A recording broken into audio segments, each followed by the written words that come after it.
Hi, thanks for joining me during my editing process today. I found that a certain brilliant redhead forgot to turn on her microphone during the very first part of recording. So I ended up doing a voiceover during about the first minute to minute and a half of the video. I'm sorry, I'll try to do better. Um, but I wanted to come to you to say that you missed a little bit of explanation about the barbecue that I'm making today and why it's just so special to my family. Today's video is a Texas twist on North Alabama pulled pork barbecue. Now, why Whitt's barbecue in particular? My husband and I got married almost 29 years ago, and during that time we have spent precious little time in Alabama. During those years we have gotten back to Alabama as much as we can. When we arrive, my in-laws are the best, and they found out how much we love Whitt's barbecue, and they always make sure to have it at their house ready for us the minute that we arrive so that we can immediately have a meal of one of our favorite things. When we have times like this year that we're not able to go home, we're not able to be there, I make this recipe so that we can get a little flavor of home when we're far from home.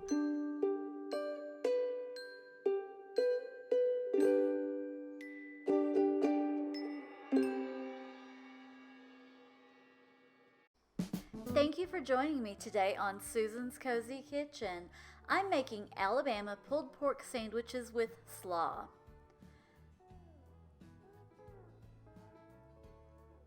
The first thing I'm going to do is cut about a third of this large head of lettuce into a couple of slices.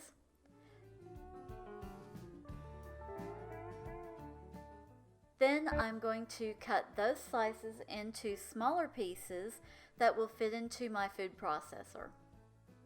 In they go. I'm only making a small amount of slaw because I just made a small amount of barbecue.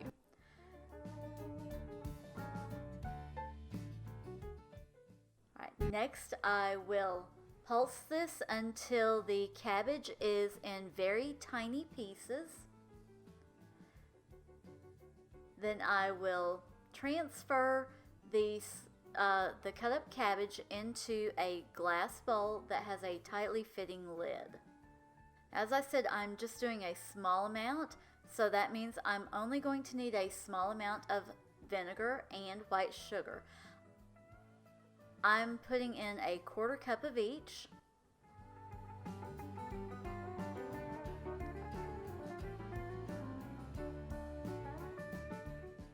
Followed by a sprinkle of salt to taste, and then some freshly ground pepper. Next, I'll stir everything together so that the flavors will begin to meld. Put on the lid and refrigerate for at least 2 hours.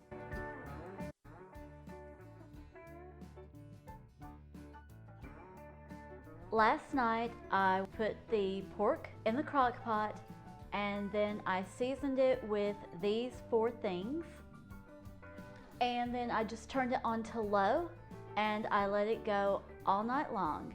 Along with the spices, I also used a half cup of apple cider vinegar. So let me just kind of go through how much of everything I used before I start pulling the pork. A half cup of the apple cider vinegar, about a teaspoon or so of the house seasoning, probably a half teaspoon of the pork rub, around a teaspoon, maybe a teaspoon and a half of the liquid smoke, and then about a tablespoon chopped onions. So that's how much I used of all of those, and then just put that in there and let it go all night.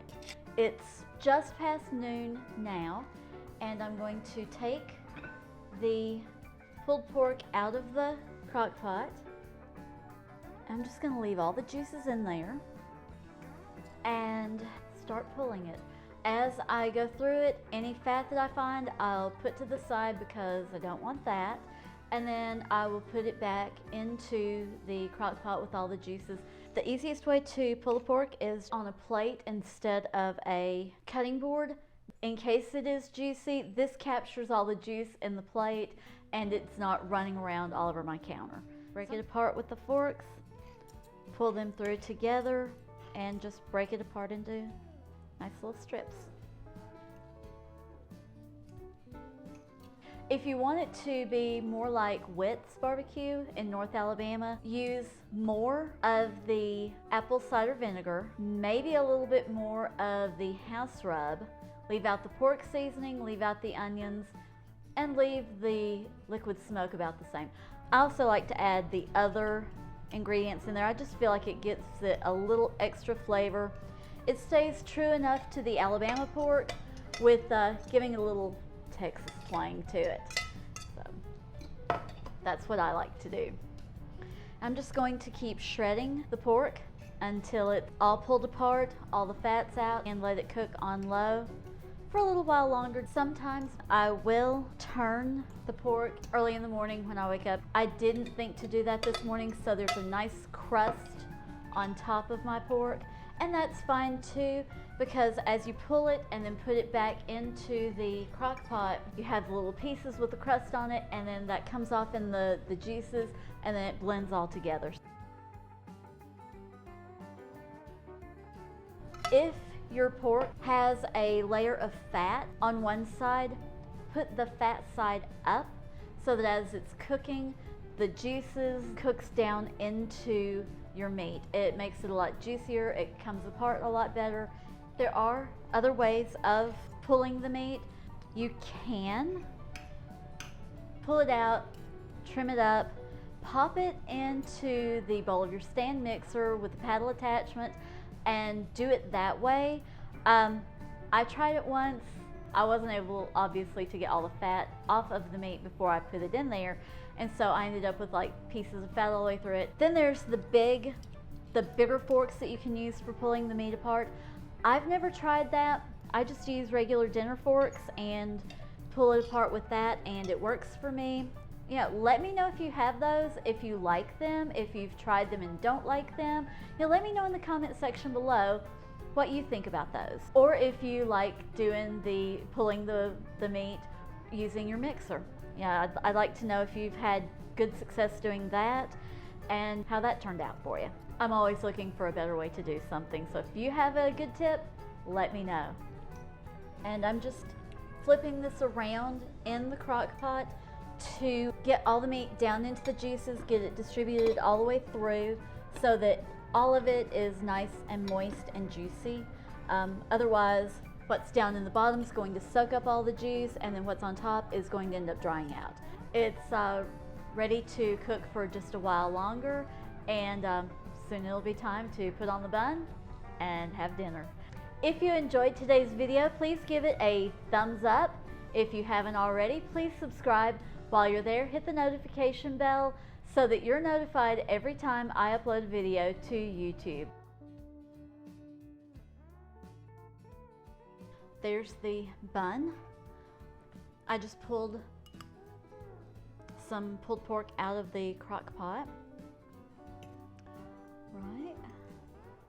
So there's the pulled pork. Now, remember I said I was just doing a small amount of slaw. That was just enough for what we're going to want to eat the next couple of days. And I always take it out with a fork because I don't want all the juices in there. So when I use a fork, I'm able to drain that and just get the cabbage. So there's my slaw on top. You can add pickles, onions, you know, whatever you like on it. I'm doing it kind of Alabama style. So I've got the pulled pork, I've got the slaw, and just because I love barbecue sauce, I've got my favorite barbecue sauce. I'm going to add just a little bit on top.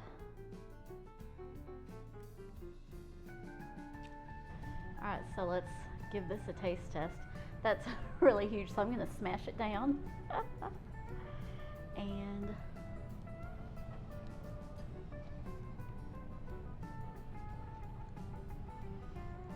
wow. Okay. The pork is moist, it's full of flavor. You've got that little hint of acidity from the apple cider vinegar. You've got just enough smokiness from the liquid smoke, a little bit of pepper. It's just perfect. The slaw is cool and crisp, gives you that little bite of cabbage flavor. The pepper was just what it needed to take it to the top of the barbecue level.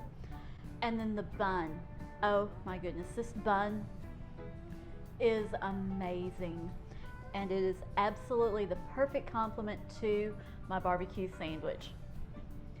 Thank you for joining me today on Susan's Cozy Kitchen. God bless.